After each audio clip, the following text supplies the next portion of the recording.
There are places on the Earth's surface where the accumulated weight of human history, ambition, and dependency converges with a force that is almost geological.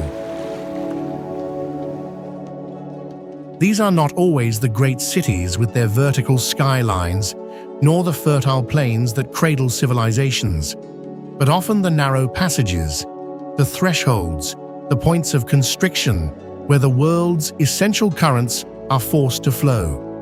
They are the planet's choke points, and they function as the circulatory system of a globalized world, their openness assumed, their fragility often forgotten. The Strait of Hormuz is the archetype of such a place. It is a line on a map that has become a law of nature for the modern world, a slender corridor of water just 21 miles across at its most constricted point, through which nearly 1/5 of all the oil traded on the planet must pass each day. Here, geography is not merely a stage for events. It is the primary actor, a force that dictates the movement of empires, the prosperity of nations, and the fragile stability of a global order built on the ceaseless flow of energy. This is not a landscape that announces itself with overt abundance. It does not offer the easy comforts of gentler climates. There are no great rivers carving paths to the sea, no dense forests absorbing the sun's heat, no fields of grain stretching to the horizon. There is only the sea itself, shallow, warm, and intensely saline, an inland ocean that often feels more like a cauldron. And the land, a fractured, mineral-rich coastline pressed upward by ancient tectonic violence, offering little obvious comfort to those who remain when the tankers have passed into the open ocean. The strait is a boundary, a threshold, a point of convergence where the deep time of geology, the urgent anxieties of global power, and the quiet, persistent rhythm of human survival are compressed into a single, fragile, and intensely monitored line. To understand this place is to understand that the world's most critical infrastructure is not always made of steel and concrete, but sometimes of water, salt, and the unyielding logic of the map. It is to understand that our civilization's greatest strengths are, and have always been, inseparable from its most profound vulnerabilities. Long before the first barrel of oil was drawn from the earth, long before the first ship charted this passage, the land itself was being shaped by pressures deeper and older than any human ambition.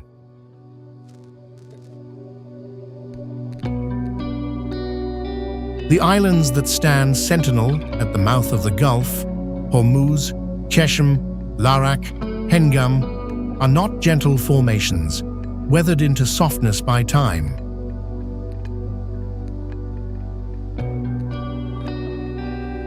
They are the visible scars of a continental collision, the result of immense subterranean salt deposits, remnants of ancient evaporated seas, being forced upward through billions of tons of softer sediment, folding the Earth's crust into improbable, almost sculptural forms.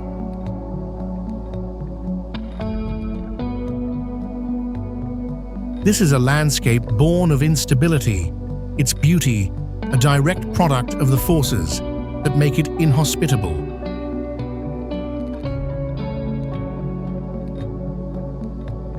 Hormuz Island is a salt diaper, a 600-million-year-old mass of compressed salt and mineral-rich volcanic rock, thrust upward through the sea floor over the last 50,000 years.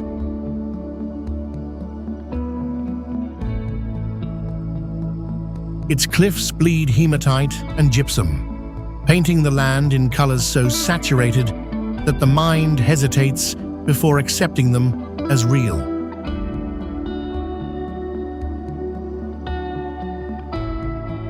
This is not a passive landscape. It is an active one, still in the process of becoming, rising by millimeters each year.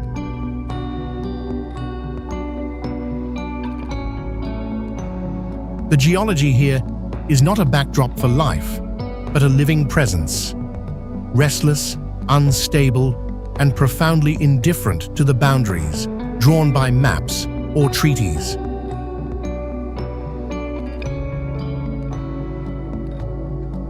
The same mineral wealth that creates this visual spectacle also poisons the soil, making agriculture almost impossible and rendering the island dependent on the outside world for its most basic needs.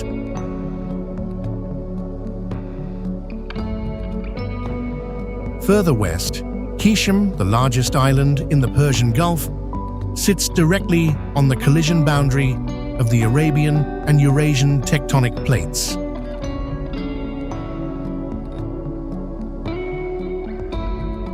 It is a landscape defined by a 25 million year compression, a slow, grinding process that has folded sedimentary rock over sliding salt layers, producing a terrain of breathtaking complexity.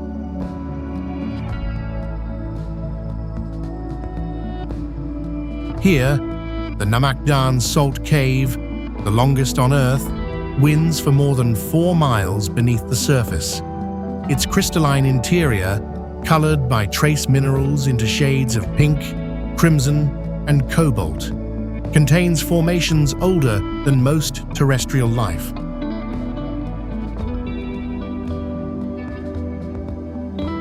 To walk within it is to move through a chamber of deep time, to be surrounded by a history written not in words, but in the slow crystallization of salt under immense pressure.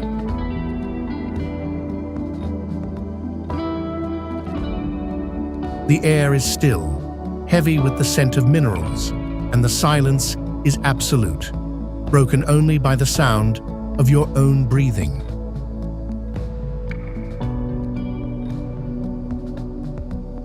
This landscape is both an archive and a warning, a physical record of forces that cannot be controlled, only endured, and a reminder that the ground beneath our feet is never as stable as we imagine it to be.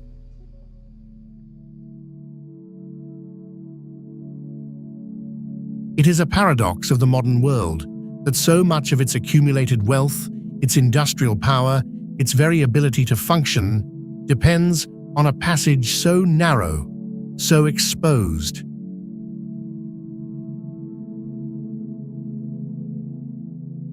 Each day, more than 20 million barrels of oil, the compressed, buried sunlight of ancient seas, are drawn through the Strait of Hormuz.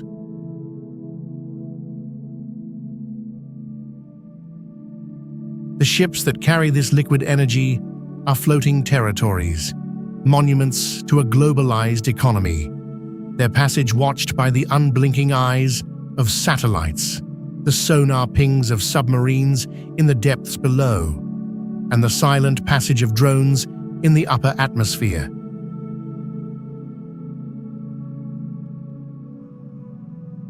Here, the simple geography of a strait becomes the complex architecture of global power, a theater of surveillance and deterrence where the slightest deviation from protocol can be interpreted as a threat.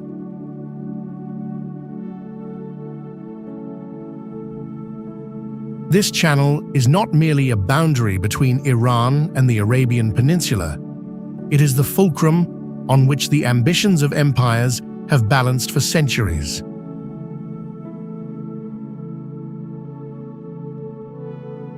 The Portuguese built their forts here in the 16th century, their red stone walls a testament to a desire to control the spice routes to the east, a brutal assertion of a new maritime order.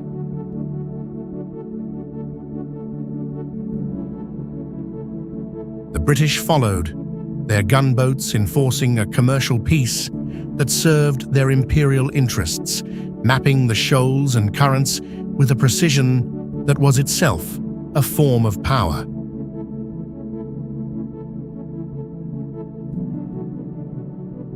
Today, the United States and its allies patrol these waters, their presence a constant reminder that the free flow of oil is considered a matter of international security, a non-negotiable principle of the global economy.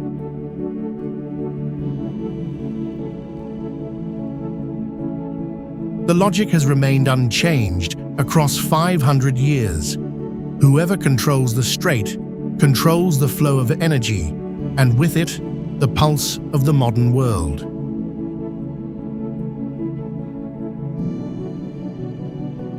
Yet, for all its strategic weight, the strait is also a place of profound and permanent vulnerability.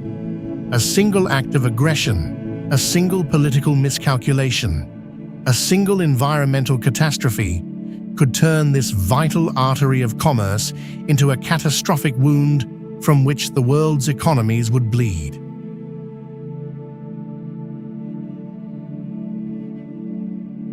The immense geological permanence of the mountains stands in stark and beautiful contrast to the fragile, fleeting nature of human political arrangements.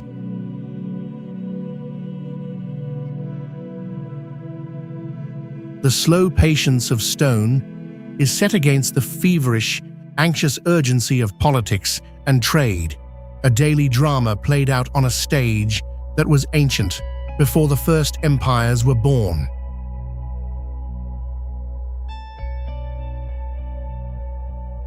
The high-tech surveillance network that monitors every vessel is a thin veneer laid over a landscape of raw, elemental power, a testament to a human desire for control in a place that ultimately refuses to be controlled.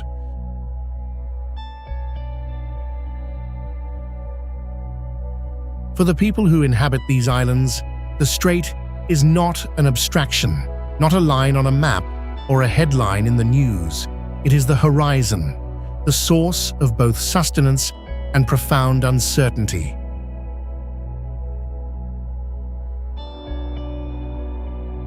The same geology that makes these islands so strategically significant also makes them difficult to inhabit.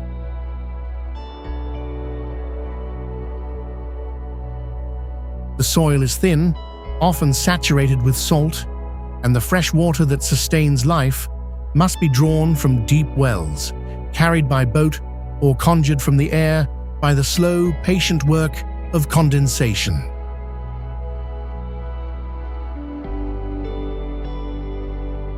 Life here is a continuous act of adaptation, a conversation carried on not in words, but in the placement of stones, the reading of the tides, and the rhythm of footsteps on a steep path.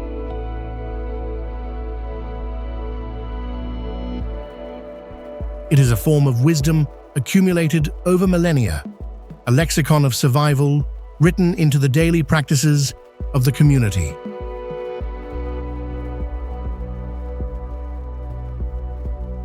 On Hormuz, the red earth, locally called Golak, is not just a feature of the landscape, it is a part of the culture.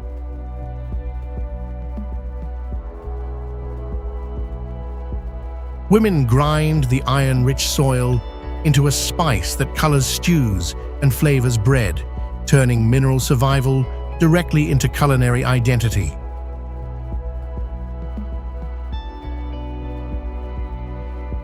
The geology beneath their feet is treated as a pantry rather than a spectacle. The Portuguese fort, built from that same red stone, is now slowly dissolving back into the landscape it was quarried from, its sharp, imperial lines blurring with each passing year, as if the island has always been in the process of reclaiming what empires attempted to fix in place.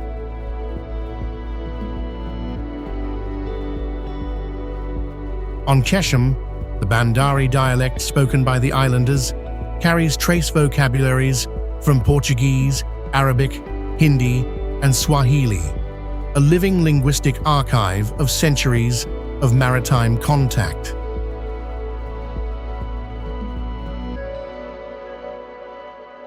The island's boat builders still practice the ancient craft of lenge construction, a UNESCO-designated heritage in which ocean-going wooden vessels are assembled entirely from memory, without blueprints.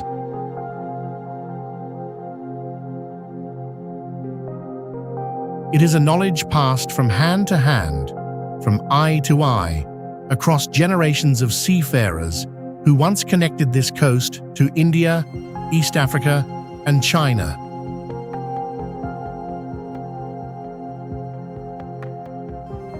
The master builder does not consult a plan. He consults the grain of the wood, the memory of his father's hands, and an intuitive understanding of the sea's forces.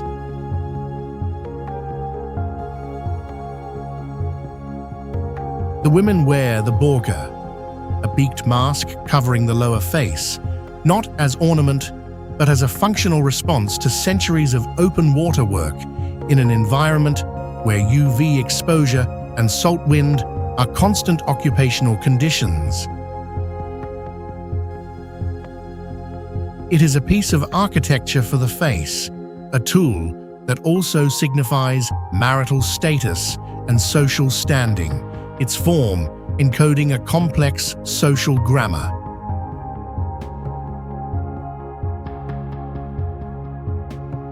L'Arak, smaller and quieter, sits so close to the main shipping lane that its elevated position functions as a natural observation platform over one of the most economically critical water passages on the planet.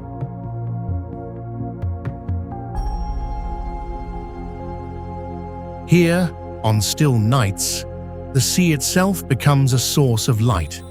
Phytoplankton, concentrated by the Gulf's warm, restricted currents, produce waves of cold blue-green light, a coast that generates its own illumination.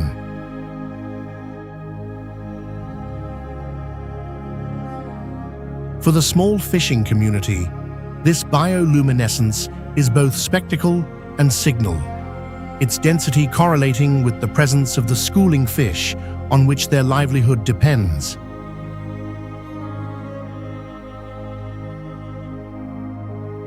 Its strategic proximity has limited development, preserving by restriction what other islands have lost to commerce. Invisibility, it seems, is sometimes the condition that best preserves what visibility destroys.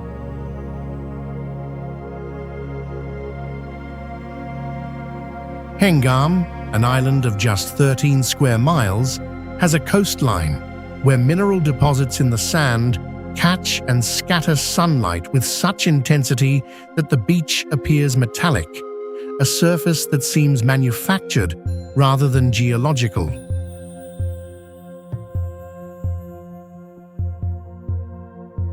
It is home to one of the last communities of female fisherwomen in the Persian Gulf, who set out before dawn in small wooden boats to work lines for barracuda and emperor fish, their presence a quiet subversion of regional norms.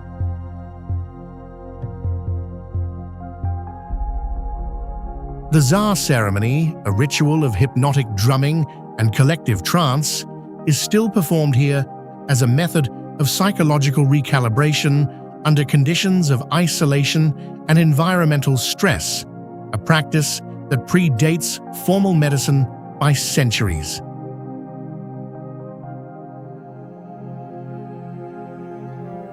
It is a form of communal therapy, a way of externalizing and managing the anxieties that come from living in a place of such profound pressure.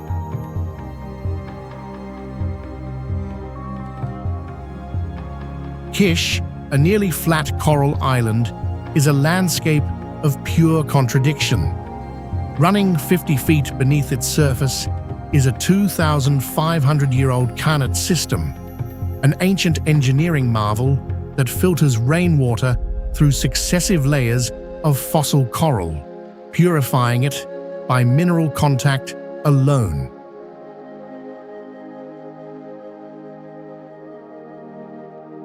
It is one of the most elegant low-energy solutions in history, a testament to a deep understanding of hydrology and geology.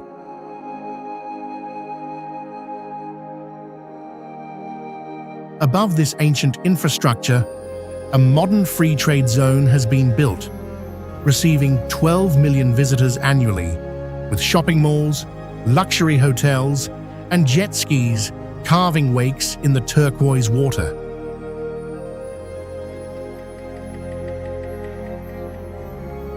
The rusting hull of a Greek cargo ship, run aground in 1966, sits on a reef, a monument to both commerce and decay.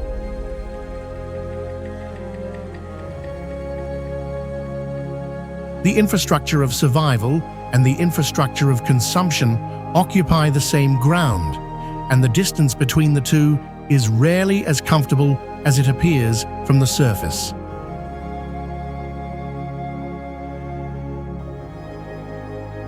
Lavaan, once a significant center of pearl diving, is now dominated by the infrastructure of offshore oil refining.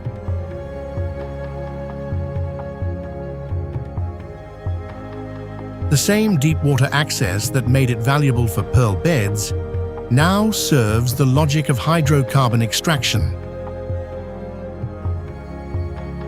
The oral knowledge of the pearl beds, the ability to read the bottom topography, to hold one's breath for minutes at a time, to know the subtle signs of a healthy oyster, once a form of wealth, now has no institutional home and no market application.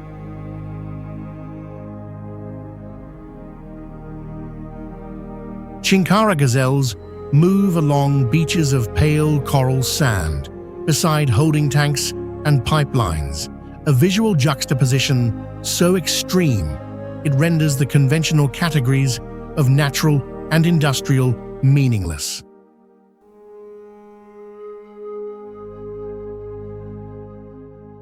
And then there is Shidvar, an uninhabited island known colloquially as Snake Island. Its beaches are defended by a dense population of Persian horned vipers, a biological security system more effective than any administrative one.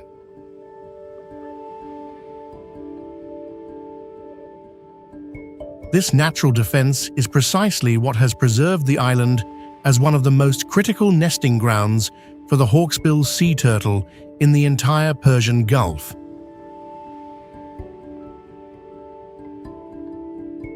The same beaches the vipers defend from human incursion are the beaches the turtles return to annually, navigating by magnetic field to the exact latitude where they themselves were hatched.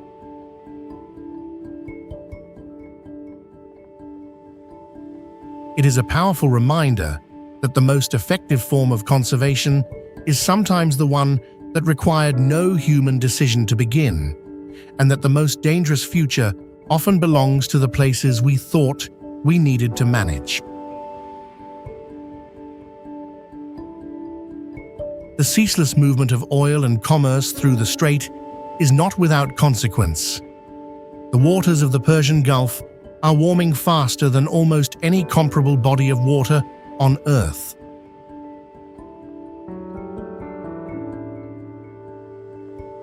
The coral reefs, those intricate living cities of the sea, are bleaching and dying.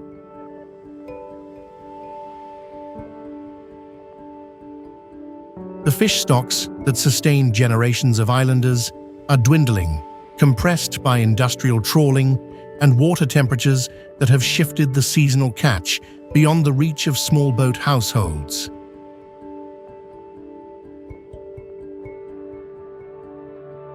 Tourism, drawn by the surreal beauty of the islands, brings both economic opportunity and structural stress in equal measure, a pressure that erodes the very geological formations that drew visitors in the first place.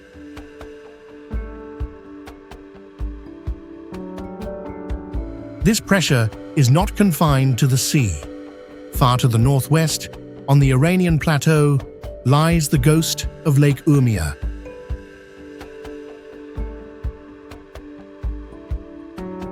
once the second largest saltwater lake on Earth, a vast inland sea that supported flocks of flamingos and a thriving local economy. It has lost more than 90% of its water volume since the 1990s.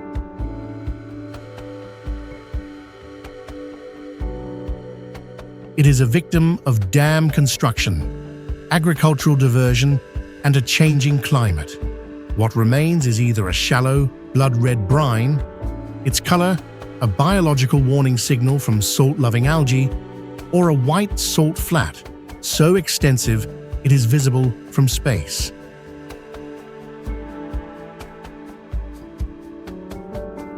Former marinas stand on salt plains. Boat docks end in air. The therapeutic black mud that once drew visitors is now buried under a crust of salt.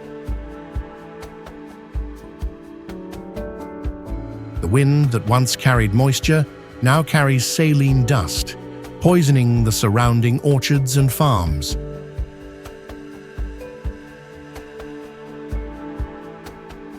The lake's decline is not an isolated tragedy. It is a symptom of the same logic of extraction and diversion that places the Gulf under stress.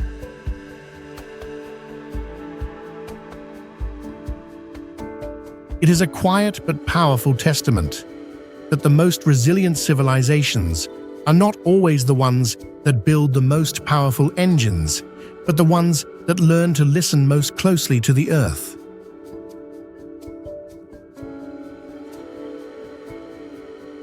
It is a vision of a future where a source of life becomes a source of poison, a transformation that is happening slowly, quietly, all over the world.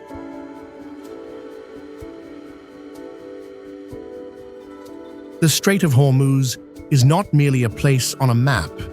It is a mirror, reflecting the deep contradictions and fragile dependencies of a world built on movement, on extraction, on the precarious hope that what passes through will always arrive.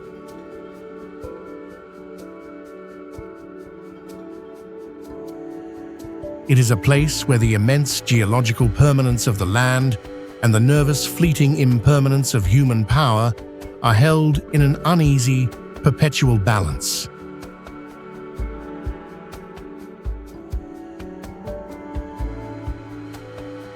The visible wealth of nations, measured in barrels and stock prices, is weighed here against the invisible, accumulated endurance of those who remain.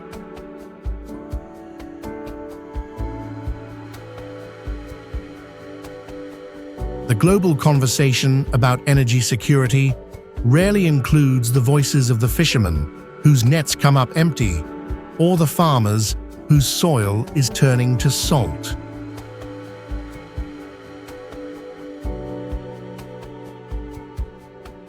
As climate pressure dismantles the assumptions on which contemporary infrastructure was built, as water bodies turn to salt, as the thermal logic of entire ecosystems shifts faster than adaptation can follow,